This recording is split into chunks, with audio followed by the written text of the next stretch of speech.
Apa? Kau dah tengok? Tak lah. Kau duduk belakang ni? Apa? Kau duduk main. Sini. Nampak aku. Umar, space. Kita di ladang Dairy Farm. Dairy Farm Villa. Di belakang sebelah Faro.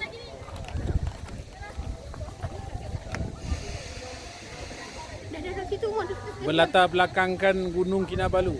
Ya, atas meja Umar. Apa atas meja tu? Umar ada atas meja. Tak apa, boleh Umar. Wow, Gunung Kinabalu belakang tu. Apa berdiri? Berdiri. Apa berdiri? Saya tu jangan lupa aku. Duduk aku tak berdiri, tak nampak.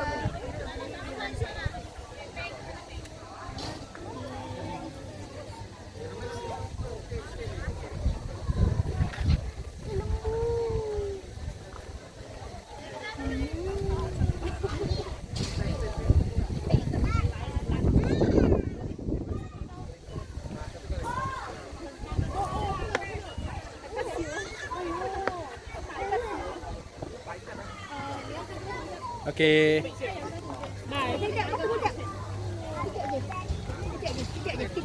Apa tunggu sekejap ah. Sekejap je.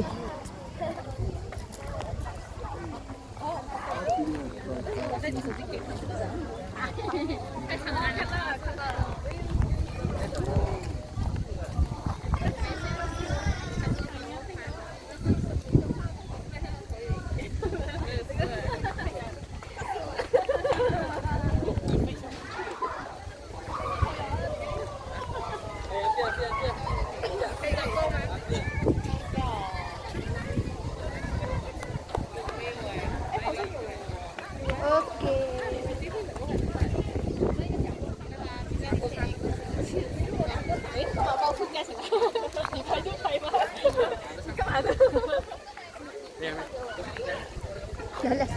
Orang semua nak.